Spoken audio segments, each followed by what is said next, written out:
I think a lot of filmmakers could agree that their camera rig is never going to be complete. There will always be something new that comes out, some new piece of gear, some new piece of tech that will make filmmaking easier. And I definitely fall into that category. I've been building this camera rig out for the last 4 years, and it is not complete. With the last 4 years of me building out this camera rig, I've been very particular about the things that I buy to put onto it, because my end goal is that everything on here can be modular, at least for the most part. I want almost every piece of gear on this setup to be able to move into another camera as well. So today I'm going to be breaking down what this camera rig consists of. However, I'm gonna change it a little bit.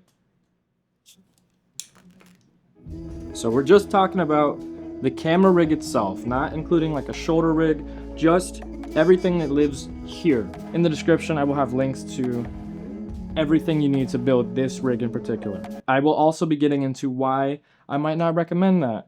Okay, now starting with just the camera body itself, the sensor. This is probably going to be the most interesting part of this whole video, is the fact that this camera, the body, is a Canon R10.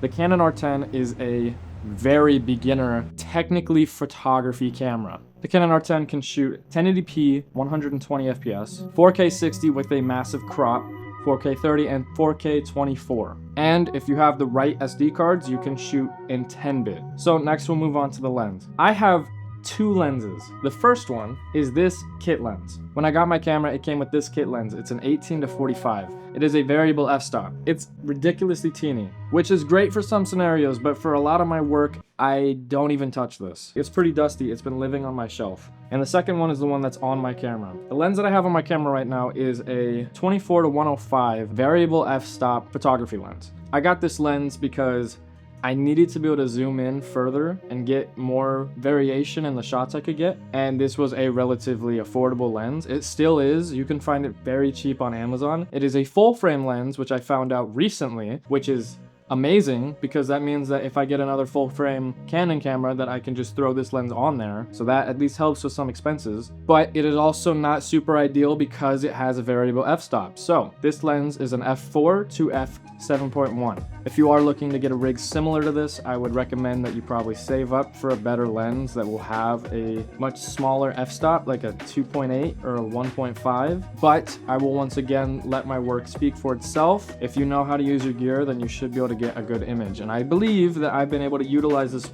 lens pretty well. Now on the front of this lens, I have a matte box, and I believe this is the SmallRig mini matte box. I'm gonna look it up. I was right.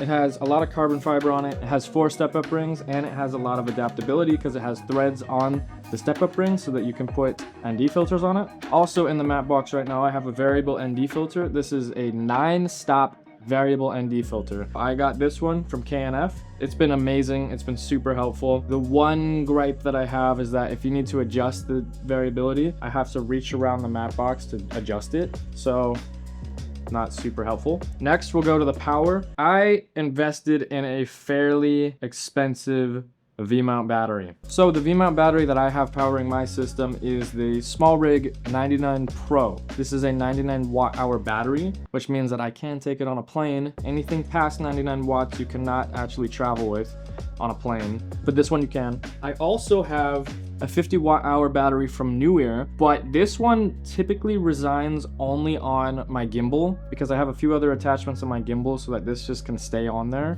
But the SmallRig battery pretty much stays on my handheld rig always. Okay, this needs to be said because I completely forgot about this part. One of the most important parts on this entire rig is actually the frame around my camera. As soon as I could, the first thing that I bought for my camera rig was actually a cage for my camera. So the first cage that I bought, well, the only cage that I bought for my camera was a Canon R10 Black Mamba cage from SmallRig. I've looked on Amazon and other sources.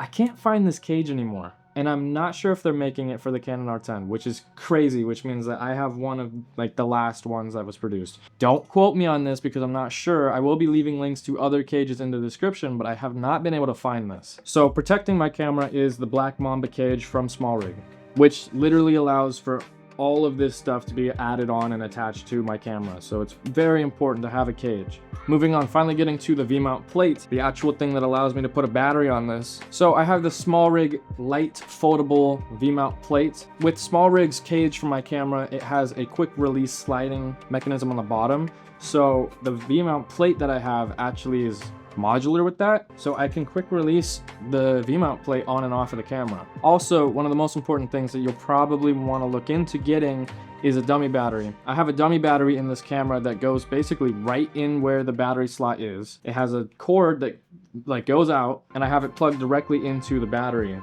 So as long as my battery door is closed, this will be charging my camera all the time, and I can just let my camera run and record, and I won't have to keep turning off my camera. Now, when I bought my dummy battery, I got it with a USB Type-C because I didn't have this battery yet. I had to go get a adapter for my dummy battery so that I could put it into a D-tap slot. Moving on, I recently, like super recently, bought a fan for my camera. Most cinema cameras that are actually built for video have fans on the inside to make sure that your camera doesn't overheat. The Canon R10 does not have that. As of recently, I've been filming a lot longer videos where the camera's just recording for like an hour or two, and I've been running into an overheating problem. So I picked up a fan from SmallRig. If you guys didn't already catch it, I use SmallRig a lot. 90% of my rig is SmallRig, no pun intended. I'm actually going to put some intensive testing on it tonight because I'm filming another podcast. Moving on, I have a rail mount for my rods. SmallRig makes a lot of different rail mounts, and I bought this one because it was the cheapest that I could find, but it's worked really well. I can adapt it to a lot of different rods. Along with the rod mount, I bought these 12-inch rods that I can use to basically put anything I need on it. Moving a little further to the back, this is another battery. So before I had any of the V-mount batteries, I actually had this. This is an Anker battery with DP power support. So the Canon R10 has a USB Type-C on the side. You can charge the camera with that, but you cannot charge the camera while recording. So I could just run the dummy battery directly to this power bank. The problem is, what I ended up finding is that the power bank does not want to charge the same anymore. So since then, I've been using this power bank to mainly power my monitor. We'll get to the monitor in a second. We'll keep moving on. I have rod mounts, and then I also have rod mount clamps. I bought two of them because I had two Anker power banks. One of them that did have power delivery and one of them that doesn't. So I have a couple of these. They're very helpful because you can also put like a phone on there sometimes. Depends on how big your phone is. Now attached to the power bank mount. Now this is kind of interesting because this part right here actually came with a strap I got for my gimbal. So this actually mounts to the bottom of my gimbal. So we'll get to the top of my handle in a second because it has another attachment for the strap. But I have that for the quick release for the strap connected to this part, which is from my shoulder rig. So Tilta makes this really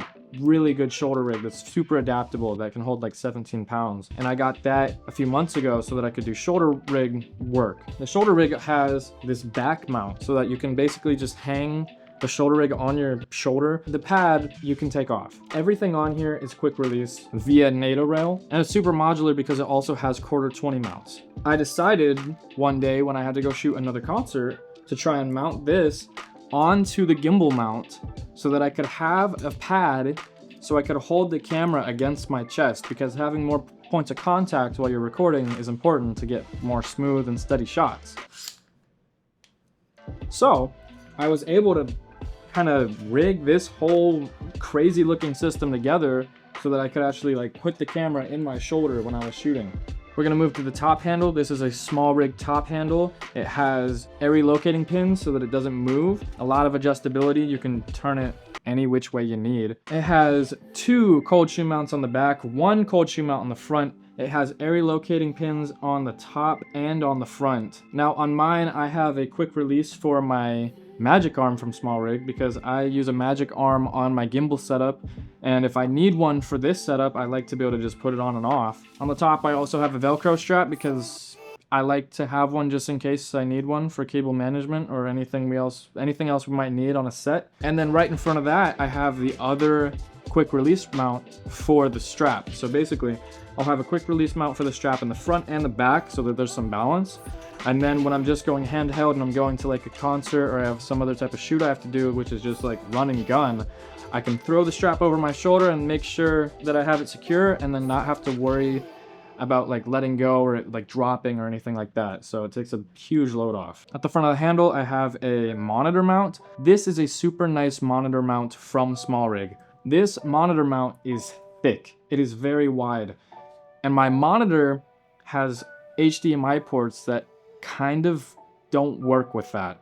So as you're looking at the videos, you can see that the HDMI out on my monitor is definitely touching the mount, which is not ideal. So a lot of monitors might have HDMI ports on like the side or on top or in the back, but mine has them all on the bottom. So the HDMI in is not a problem and the HDMI out is a problem. Something I did to my HDMI cord actually, which I do not recommend, is I whittled it down and kind of took some sandpaper and tried to like smooth it down without touching like any of the inside parts of the actual HDMI. And basically when I put this monitor on and I need the HDMI to be on the HDMI out, I take the same cable every time, I plug it into the monitor, and then I put it on the mount. But now let's actually get to the monitor. The monitor is the PortKeys LH7P, I believe. I was right.